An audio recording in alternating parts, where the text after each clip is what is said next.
and welcome to the first episode of PHS TV, brought to you by Year 9's Global Productions Company.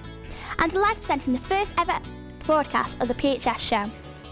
Now then, as we know, there was only one story that dominated this summer, the London 2012 Paralympic and Olympic Games. They were watched by over 1 billion people and inspired a whole generation of children, giving them all a new aspiration.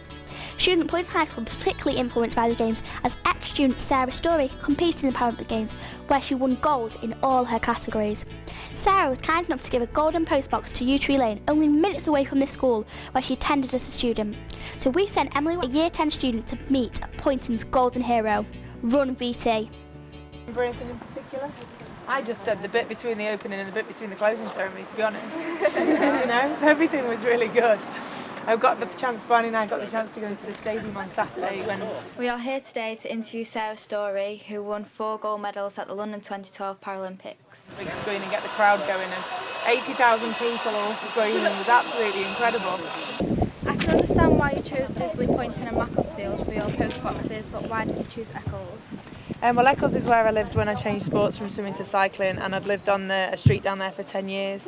The neighbours invented a Sarah's Olympic Street Party Association, and so after all the support that they gave me, I felt it was quite a good place to have one. Did you go to the opening ceremony, or were you preparing for your first race? Well, as you probably know, my first race was the following morning at 11 o'clock, so I didn't go to the opening. In fact, I went to bed as soon as the athletes had come out, and then got woken up by the fireworks. You've probably seen all the support you and Barney have got in Disley Village after the Games, but what motivated you before? Well, winning gold medals is a huge motivation, but just becoming the best athlete you possibly can is the primary motivation for anyone, I think. After reading that Joanna Rousel nominated you as the person who has inspired her the most, how does it make you feel that people look up to you in your sport?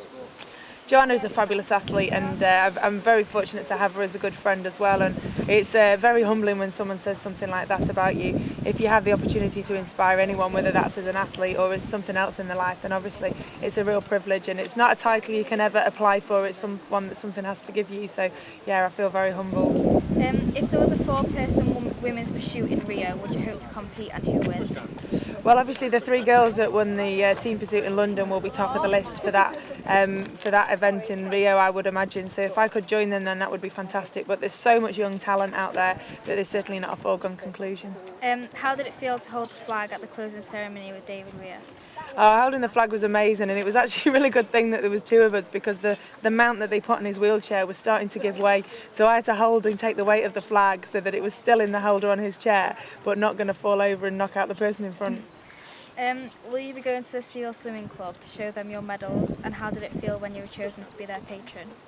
Yeah, the Seals asked me to be their patron quite a few years ago, and I've obviously got some patronages with some of the local charities, so I'm really hoping to be able to get round as many of those as possible over the coming months, but it may have to run into next year because it's turned out to be really busy. I can't believe that how many people have been enthralled by what's happened at the Games. After being classed as too good for the Paralympics, how does it make you feel that people think of you in that way?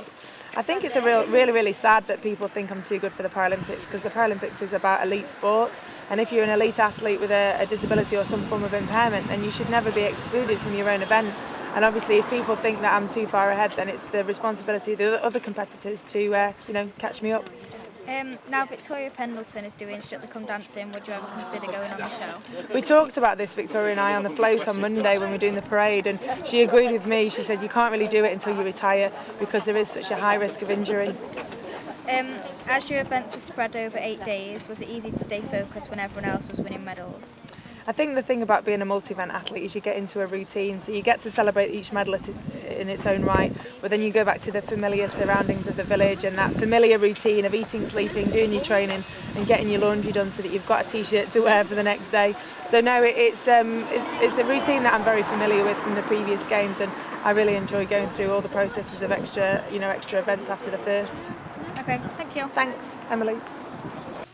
The rain is starting to come down here, but this is truly a golden day in Poynton. This is Emily reporting for BBC Schools News Report and Poynton High School Television.